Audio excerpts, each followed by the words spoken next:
Okay, it says starting. Okay, there you go. So yeah, I was saying even like Tajik areas, because we used to think of the Taliban as fundamentally a Pashtun organization, but they seem to have, Uzbek and Tajik. Still not so much popular with the Hazara. So for people who don't know, the Shia of Afghanistan tend to be from considered to be a different ethnic group, the Hazara. And if you look at one of these maps, I'm reading a lot of Pepe Escobar these days. He's been covering it. And it's like a donut, the Taliban control, and the hole in the middle is the Hazara area.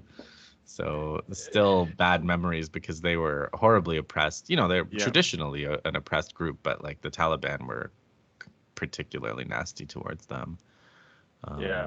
So Pepe actually says that there are even Hazara in the Taliban now, but it doesn't seem like that is going to be easy to crack. Yeah. I mean, how do they make their pitch? Like, we're better than ISIS. We're better than Afghanistan ISIS. Yeah, that's the pitch. That is the pitch, actually. That's the actual pitch. So, I mean, and I guess, it's funny that you mentioned the pitch, because I suppose that is the pitch that the Taliban are making to China too, right? Because a lot of what Pepe is saying is like, with the Americans seemingly gone, assuming this is actually true, then the Russians, the Chinese, the Pakistanis, Indians, arguably Iran, the neighbors will all, and the Central Asian, like Tajikistan, Uzbekistan, Kazakhstan, those neighbors will all play a much bigger role in Afghanistan. And Afghanistan will have to have new relationships with all these people. Yeah, I think, traditionally, Chinese foreign policy in the last 40 years has been, whoever takes over, whoever becomes legitimate government, they will do business with you. And, whether it's the current Afghanistan government, because it's recognized by UN, or in the future, if a Taliban-dominated government. In fact, before the U.S. invasion in 2001, China had some contact with Taliban via Pakistan, because back then China's primary concern is for the Taliban to rein in all the Uyghur militants that was stationed in Afghanistan. And they were exploring possibility of some business deal, like a pipeline through Afghanistan to China, stuff like that. But of course, then 9/11 happened, and then but China do have that kind of back channel through kind of the Pakistan.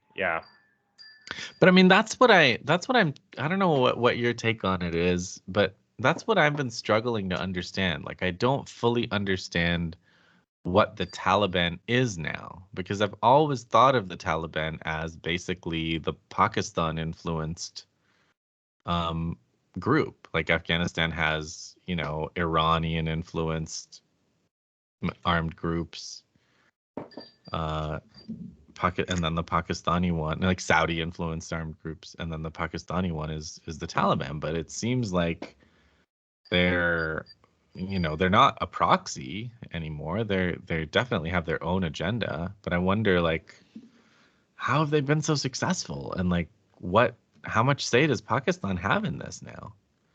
I think a lot of the Taliban success is due to Americans. Just collapse. I mean, it's we have done our best to radicalize the population, and through 20 years of occupation, and that does seem to be like the Taliban's like one demand, right? It's just America out. Like, that's it. The occupation ends. That's it. And like they seem to be willing to talk about anything else. But like, present themselves as nowadays it seems like Taliban almost present itself as an Afghan nationalist the nationalist faction. They represent Afghan interests as opposed to, say, the Kabul proxies for Americans. Yeah. And they do have a point. So Pepe quotes the Chinese foreign minister at the Shanghai Cooperation Organization. And the Chinese foreign minister says the three priorities for China are: one, inter-Afghan negotiations toward national reconciliation and a durable political solution, thus preventing all-out civil war. So if the war goes to the cities, the last time this happened, right, 1992 to 1996, Rabbani and Massoud were in Kabul, and Gulbuddin Hikmatyar was outside Kabul, and they just basically destroyed Kabul. And from 96 on, people were like, well, why not the Taliban? Because these guys are certainly just out to destroy everything. And so there's a similar kind of, there's nothing better. I guess people are going to the Taliban for want of something better. But I think Russia, China, maybe Pakistan, I have no idea. But certainly China wants to prevent that from recurring, right? They don't want this bloody house-to-house fighting or artillery shelling kind of situation. Well, China just doesn't want any kind of instability on its border. I think at this point, China probably it's agnostic to take over Pakistan. Afghanistan. Whether the Taliban or the current government, as long as somebody is in control. So there's not like a huge chaotic situation right next to Xinjiang, right? And so I think that's China's primary concern. And in fact, I think Taliban is actually in a stronger position now than they were in the 90s, because in the 90s, it was a free fall for all the warlord factions. And the rise of Taliban was enabled by the support of Pakistan deep state. But now they have indigenous support. They have they have a lot of street creds. It really looks like that. It does. I've been trying to get myself out of the mentality that I have been in for since 2001 of like what the Taliban is, because clearly it's different now. It's different, and their attitude is different, and their support is different, and their relationship with Pakistan. So the next one is fighting terror. The next Chinese priority, number 2, fighting terror, which means in practice Al Qaeda remnants, ISIS, Khorasan, and the Eastern Turkestan Islamic movement. Afghanistan should not be a haven for terrorist outfits. So this is obviously a big one for China. And the Taliban seem to be really, making as much noise as possible to say that's not what we're about anymore. Right? Yeah. I think for a long time, actually, China has somewhat of maintain a communication channel with the Taliban via Pakistan deep state, basically just asking them to keep a lid on things, right? Like it's fine, we don't like it that you host all these Uyghur militants in your territory, but look, as long as you keep them in Afghanistan, don't let them come back to China. And so far, it's to be seen whether Taliban hold up to their end of the bargain, right?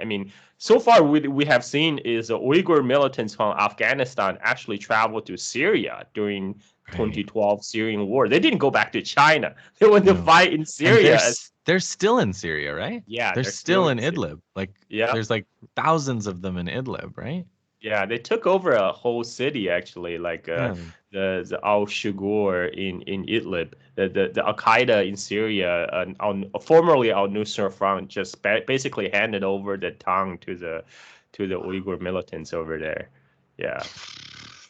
Number 3 is similar to number 2. The Taliban, for their part, should pledge a clean break with every terrorist outfit. So, so it does, because of this mystery. Like, China has the best relationship with Pakistan, right? Probably of any country in the world. Yeah, yes. So, where does the Taliban, how does China, if China has a complaint about the Taliban or about what they're doing with Xinjiang or whatnot, do they do they go and tell the teacher? Like, do they do they go to the ISI and say like, guys, like, is that the back channel? Is like, I don't know if at this point I think nobody really knows how much control Pakistan deep state have over Taliban, because like I said, Taliban now is an indigenous movement, and they have a lot of domestic support in Pakistan, especially in the countryside. And I think ISI function more as kind of intermediary, like they pass on the message from China to Taliban, and I think Taliban has their own interest. I think to because they once they do, assuming they do take over, they probably don't want a repeat of post 9/11 right. situation. So they have interest to keep all the great powers at bay.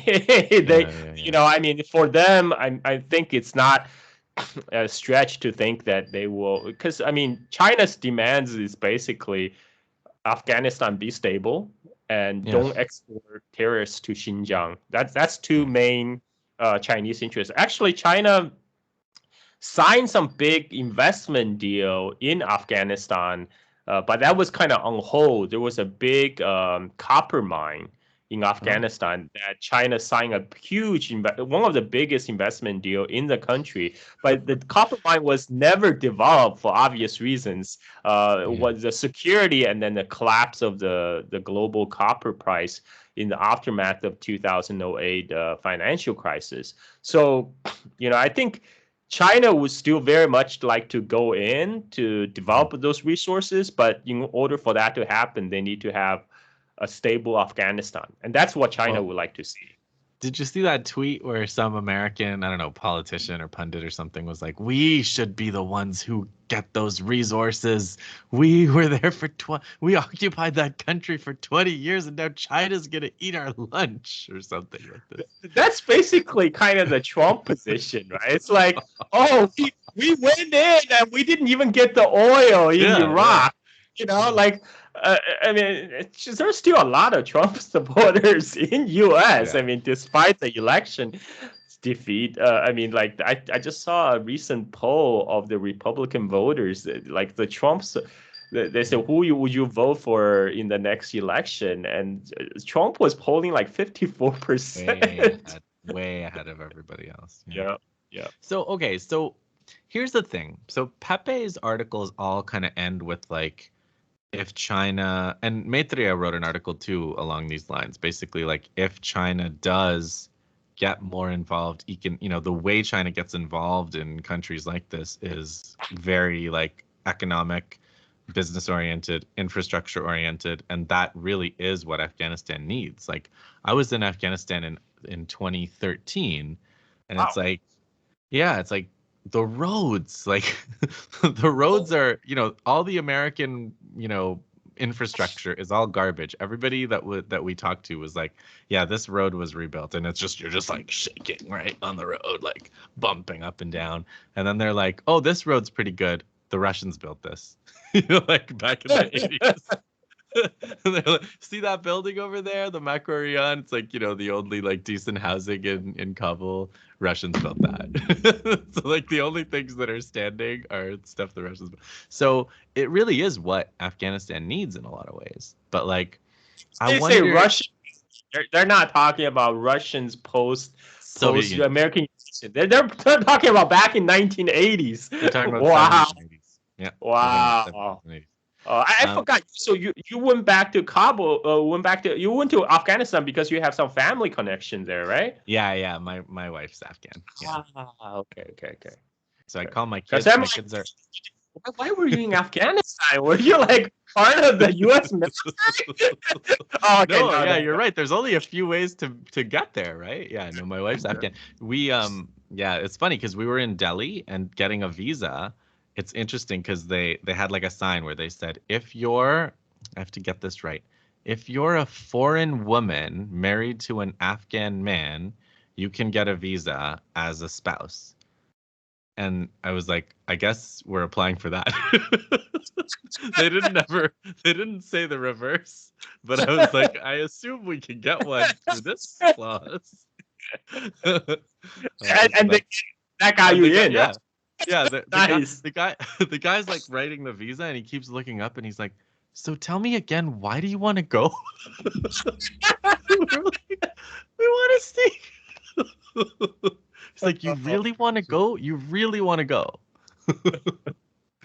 But yeah, so but here's what I keep wondering is like if China can like improve Afghanistan's infrastructure and make deals and help stabilize on an economic basis, is that like, can we look at China's relationship with Pakistan and that as an example? Because has that happened very much in the Pakistan context? Well, but the China-Pakistan relationship is a bit special, though. I mean, it's Yeah. the only reason the two sides got together is because India, because the Sino-Indian War in 1962. I mean, before that, China-Pakistan was actually have a pretty antagonistic relationship. Oh. Because I remember, because Pakistan, it was a founded on a very kind of anti-communist Yeah, of ideology. course. And then in 1950s, I remember there's a famous Chinese movie in early 1960s called The Visitor to Ice Mountain. The Ice Mountain in question is a mountain Musata, which sits on the border between Xinjiang, Afghanistan, and Pakistan. And it's the story takes a place in this Tajik town in China that somehow got infiltrated by foreign elements from across the border, and everybody kind of understood the foreign elements is coming from either Afghanistan or Pakistan in the movie, because this was kind of like before, it's not like before the Sino-Soviet split become public. So he wasn't talking about Soviet Union at all, because he was referring to events that happened in the 1950s. And you talk about kind of the reactionary elements and part of the remnant KMT regime from the old Xinjiang that got together. A lot of that did happen because back then Pakistan was has always been very tight with US, right? Back in those days. Yeah, of course. And back then China was actually friendly with India in 1950s. Nehru was good friends with the minister. Yeah, Enlai, that's right. Zhou Enlai, yeah, exactly.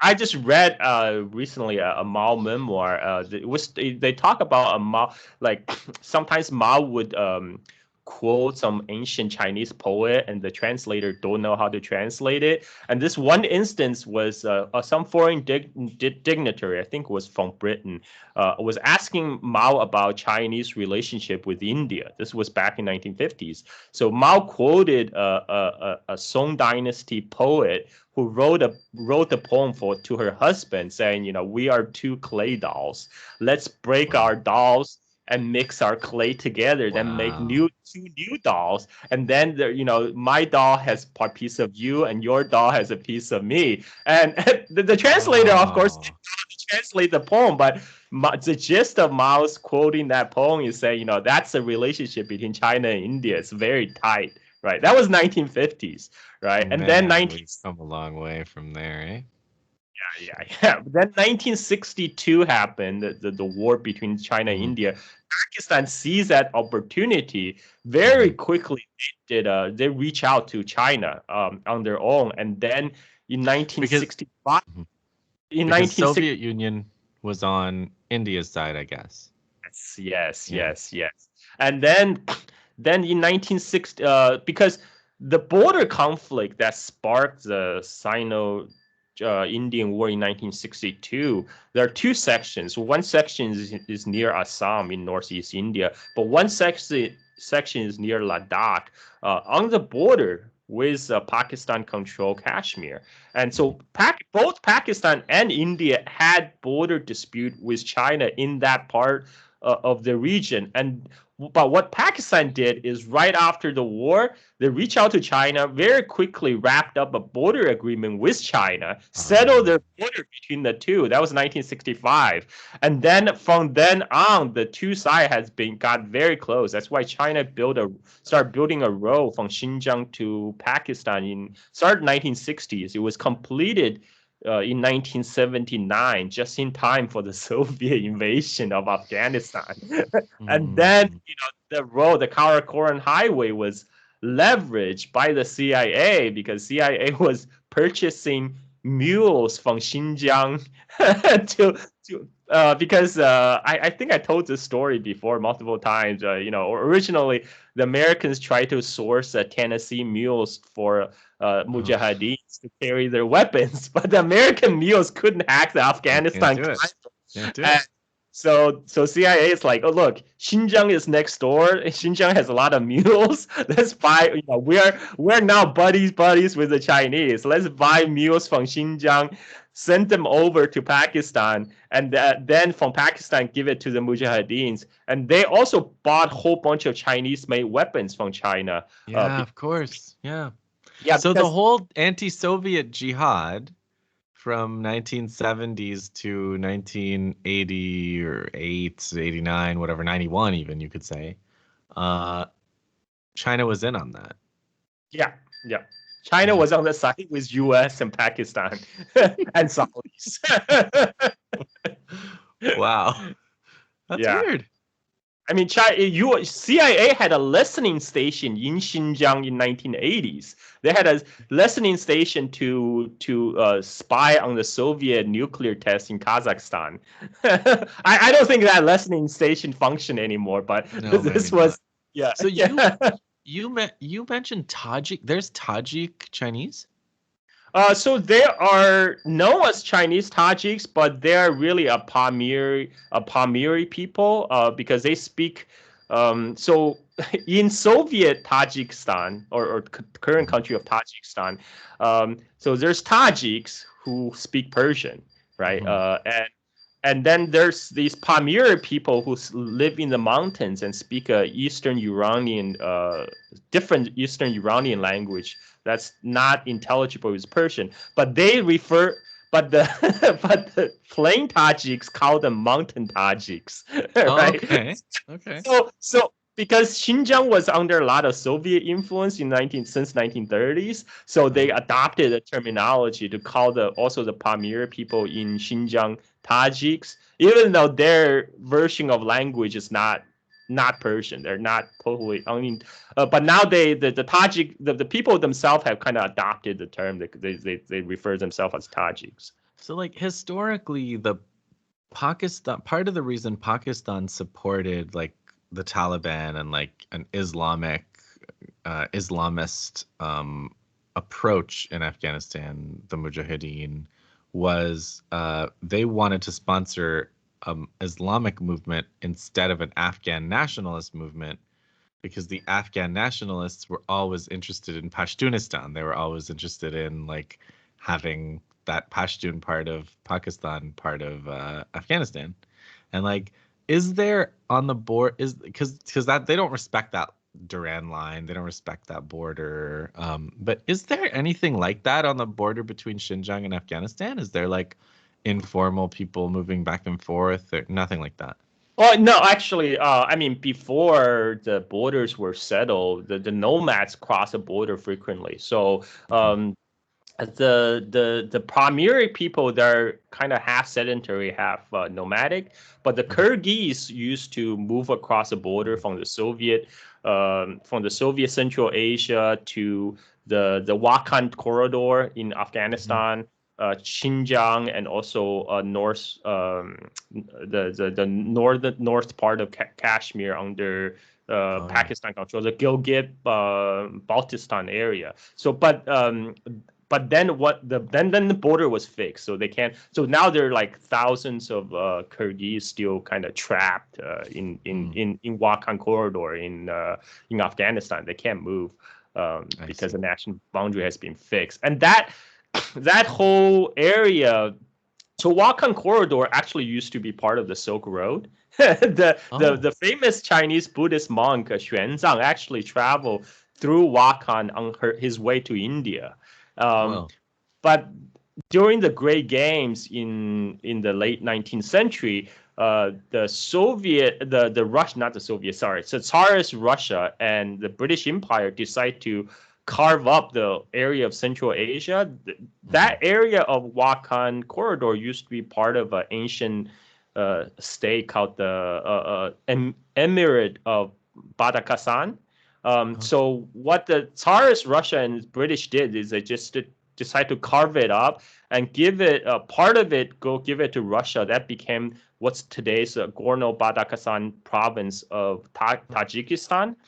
And then they give the Wakhan corridor to Afghanistan. And the reason they assign it to Afghanistan is because it will be a buffer zone separating the Russian control area and British India. So that's why there's like a very little sliver of land that's linking China and Pakistan today. And after 1949, that border has been basically sealed. There has been no movement back and forth, except some Uyghur militants have been traveling through that area. But officially, that part of the border is closed. So the India angle is, there's a war with Pakistan in 1965 again, and then another one in 1971. The 71 one, the U.S. really did take the side of Pakistan, and India went even closer to the Soviet Union. But then, with respect to Afghanistan, like they got their hands in. They just try to do whatever they just try to counter whatever Pakistan is doing, right? Yeah, so Pakistan is there. Well, we have to stop them. Yeah. In fact, India, I think they have the second largest embassy in Afghanistan after United States. And basically they're there after the NATO invasion just because, Pakistan supported Taliban. So we're going to support the Afghanistan government now. Yeah.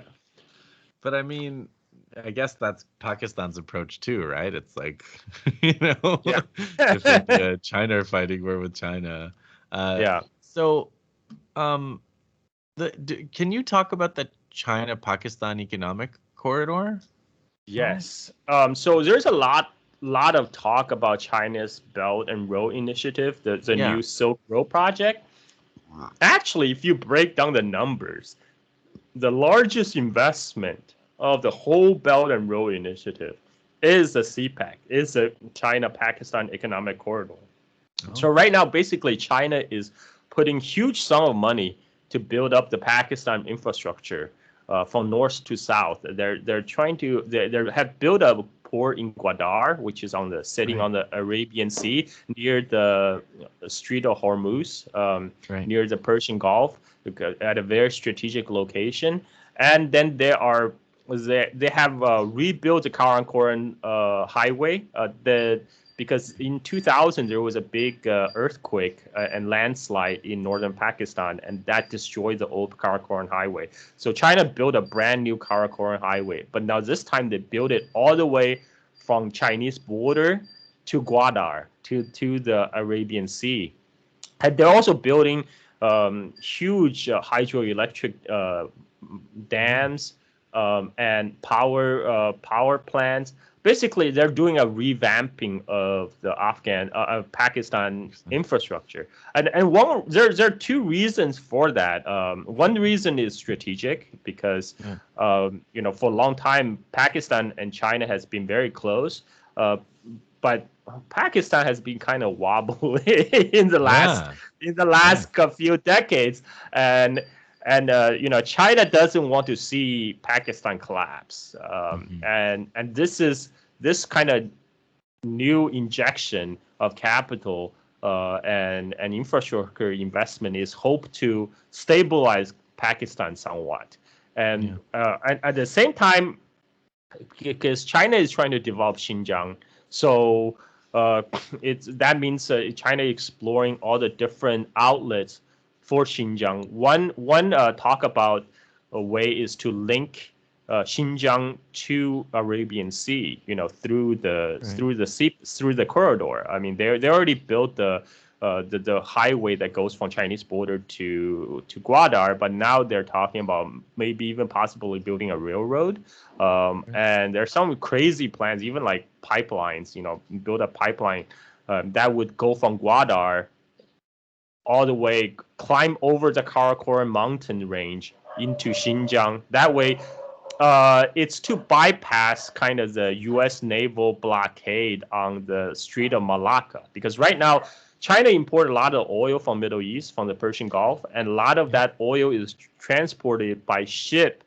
They have to go through the streets of Malacca and then go up South China Sea, right? So that's why U.S. Navy now is in South China Sea doing hanging out in the South China Sea. Yep, doing the freedom of navigation patrol. And the Chinese U.S. Navy made no secret about the Strait of Malacca being a chokehold for the Chinese energy supply. So the Chinese response to that is the Belt and Road Initiative, and they're building the different point. Another point, China already built a pipeline through Myanmar, from China's Yunnan province to Myanmar. So the oil and gas will travel from Persian Gulf, offload in the ports of Myanmar, and then pipe through the pipeline goes to China. So the ship doesn't have to go through the Strait of Malacca. And now if the Gwadar port is successful and Gwadar pipeline is another point. So that the whole point is U.S. Navy can't be at all points at all time. Then the Strait of Malacca is not a choking point anymore. So that's the kind of the strategic point why China is diversifying its route of energy supply. And they already have another pipeline from Russia, so there's more oil gas coming from there.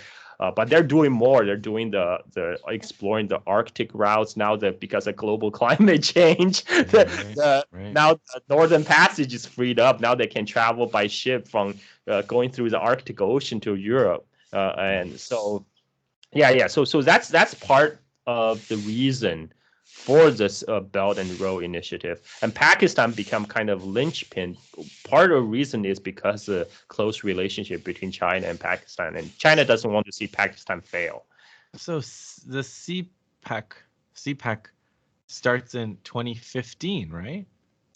The officially starts in 2015, but the Chinese investment in Pakistan predates that. Like, even the whole Belt and Road Initiative thing is just like they're just slapping on a word to describe something that China has already been doing since 2000s, since late 2000s. But it's accelerating because China's development is just getting so much more. So I mean, again, like I actually taught a couple of summer classes in Islamabad in 2008, and like you said, it was creaky. Electricity, couple of hours of electricity, sometimes lots of power cuts, lots of generate, like, people are just natural gas. The cars are running on natural gas, and infrastructure problem. And that's the capital, right? Like, people were saying Islamabad is like where everything is good. Yeah, now China is I just saw on YouTube video people traveling on this new light rail China built in, I forgot, it's Lahore or Islamabad. So they're doing a whole revamping, even city infrastructures.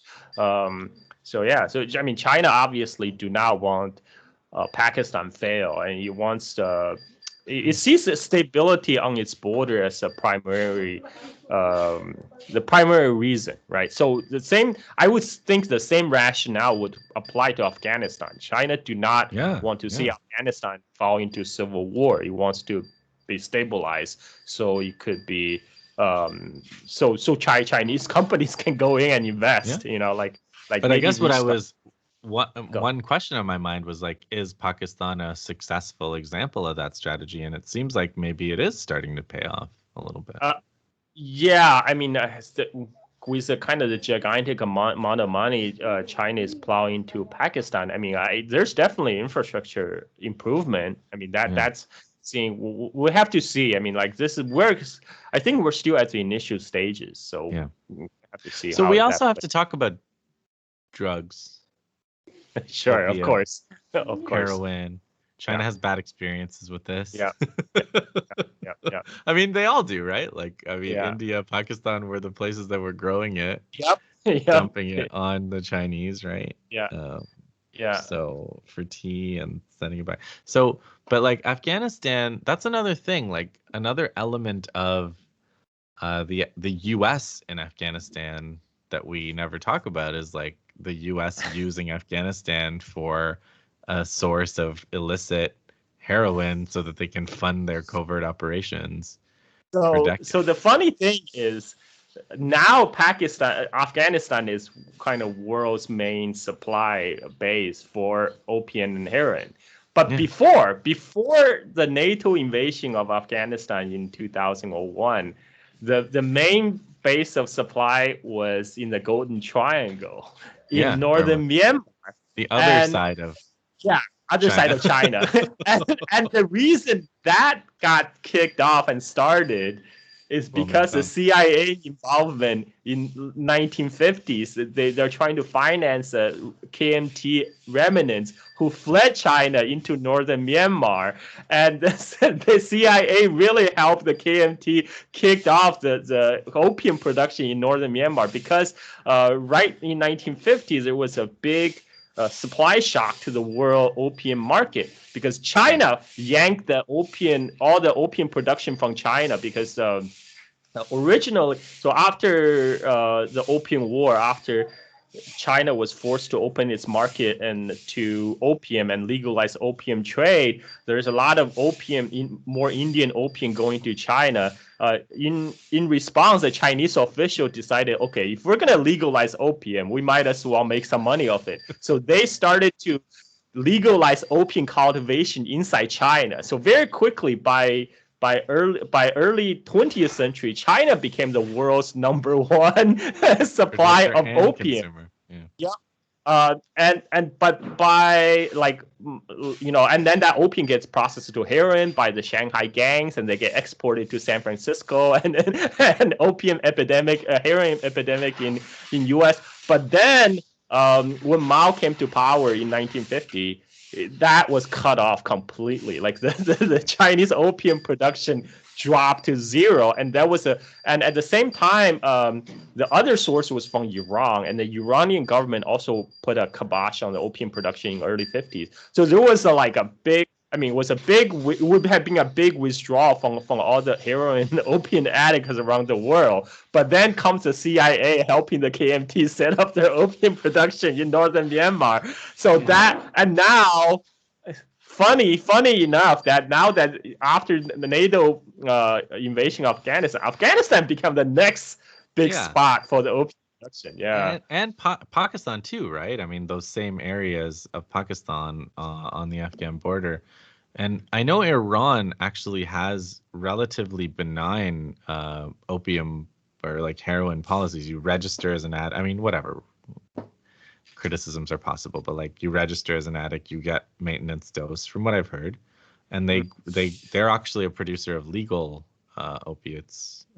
They grow poppy there, and so people were trying to figure out is this gonna continue to be, is this whole opium trade gonna continue to be under covert US control, or is that something they're talking about?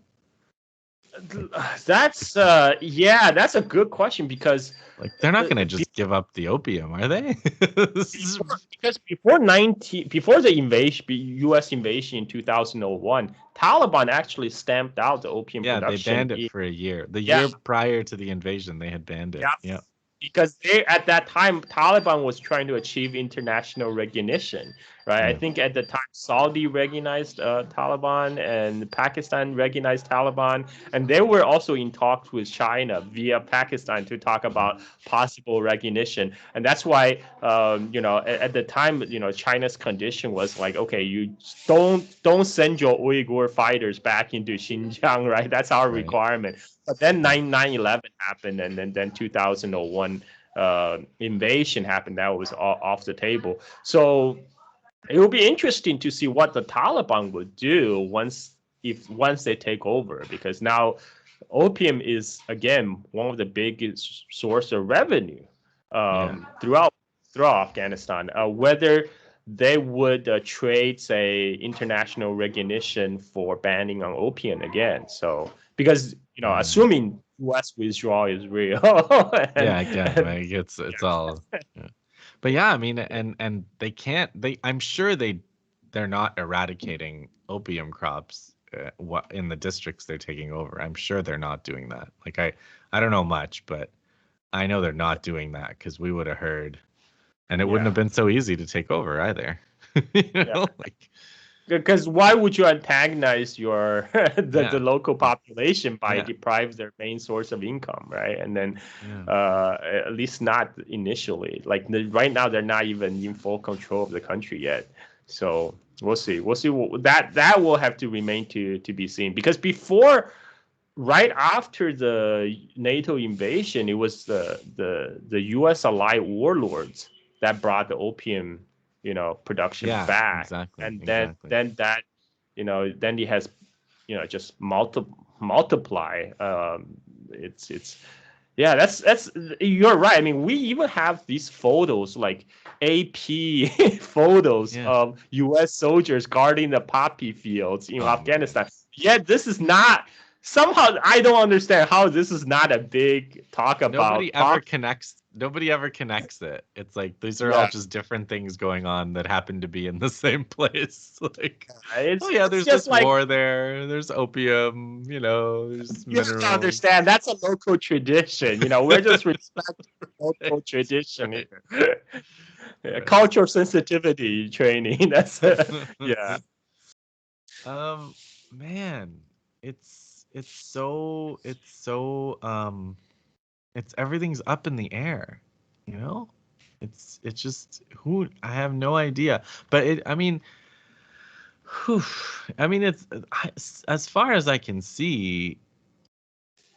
Actually, I don't think there will be a repeat of late 1990s Kabul fighting, because back then there were different warlord factions. You got the Hekmatyar and you got the Massoud. They're fighting over control. Today's Afghanistan government, I don't think they're capable to put up a fight. I mean, especially when the Taliban commanders just text message the Afghan National Army, say, "Hey, we're coming over." Abdullah and Ashraf Ghani are not gonna I don't think they're gonna come to blows. They had opportunities to come to blows, I suppose. Man. But so I mean, China could be the other thing is, like, with India, I always like to talk about India's role, but like India has no role. India's just like too busy just burning itself down. I don't know. I mean, it could. I mean, for India, you will have to depend on kind of the Pakistan role in this, right? So what are they doing? Each side supports the India will support the other side, and so we have to see what kind of the relationship between Taliban and Pakistan evolved to be. So right now, India is officially supporting the current Pakistan government in Kabul, but I don't see how long that government is gonna last with the U.S. withdrawal. Like, if there's no, India just does whatever the U.S. wants now. So if the U.S. is withdrawn, then India is also not gonna do anything there. They're not. Well, did you see that Erdogan is said he's gonna take over the Kabul airport, and he was there's reports of he's planning to send his Syrian mercenaries to Afghanistan. like it to Libya. But he did this before. He did it. Sent them to Libya. He sent them to the fight between Azerbaijan and Armenia, and so it's possible. What can he do that the Americans can't do, though? Oh, I had no idea. And Turkey's pull is a lot less in Afghanistan. I can't imagine. I mean, there's some Uzbeks that could support the Dastum, but I don't think Dastum by himself could do much. No, they like Turkey. Like Afghans like Turkey. They think of it as a great country, but like they don't want they don't want Turks to occupy their country. Like after they got after getting the Americans out, they're gonna accept the Turks. I don't think so. I don't think they're gonna do that. That's not gonna happen. And China's not interested in that either, right? I mean, even Pakistan, I don't think Pakistan had like boots on the ground no, that's what Taliban is for. Yeah, that was exactly. That's what Taliban is for. They didn't go in uniform to Afghanistan. I remember all those U.S. pundits, like Bloomberg columnists, getting really excited, at the prospect of the China might go into Afghanistan. They're like, yeah, finally China is gonna learn the mistake that we did in Afghanistan. Yes, awesome. It's like, why would China do that though? I mean, like, not gonna do that. That's a big assumption. and yeah, like they're not gonna go into Taiwan, but they're gonna go to Afghanistan. Right? Exactly. Really. Yeah. So yeah, I guess we just have to wait and see. I mean, until but the most honestly, like the most hopeful thing is if the US really has left, and if Afghanistan could like have like a normal independent state, like if the Taliban really are gonna be more inclusive of everybody, and they're gonna make some deal where they probably have quite a bit of power, but they'll probably, like I read in, I think probably another Pepe Escobar article, they're not really interested in like municipal governance or whatever. They're just like Islamic justice and security, like those are their things. That's their thing. They're not. But that actually has a lot of appeal to locals who are used to years of chaos when there's no law and order. That's actually what people need. I mean, that's how kind of played out in Somalia for a little bit. Bit when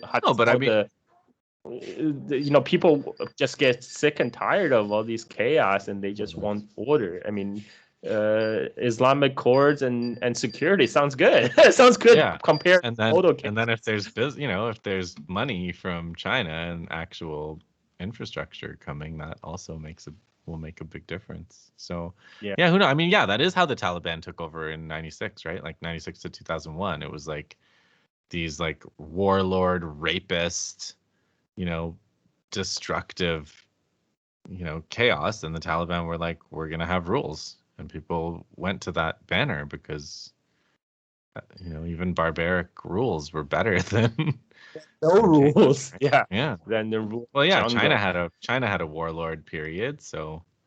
Oh yeah. That's why. That's how the communists got a lot of appeals, because it's like people might not agree with the communist ideology, but they just want some order in their lives. And then it delivers. So I think the one other insight I think that comes from all this is that the force generating all the chaos in Afghanistan was the U.S. And now that it does seem like that has been recognized, including by even elements of the U.S. supported government in Kabul. So I mean, U.S. objective in Afghanistan, it has never been clearly defined, and it became like a big racket to make the defense contractors rich. But like they never stated what the U.S. objective is. Like at one point it was to get Osama, But after Osama bin Laden has been killed, why we're still there? And then they talk about nation building. It's like, wait, that wasn't the objective for going in the first place. You're just shifting the goalposts. Why? It sounds like you're justifying the occupation rather than providing a valid reason. And right now, interestingly enough, I see one of the rationale provided by some of the hawks in the national security establishment is that U.S. need to withdraw from Afghanistan in order to focus on China. Competition in South China Sea, Taiwan. So, yeah. I don't understand. I mean, how does an empire with 800 bases and like 100 however many countries focus on anything? Like, what does that even mean? Focus on something. They just... Yeah.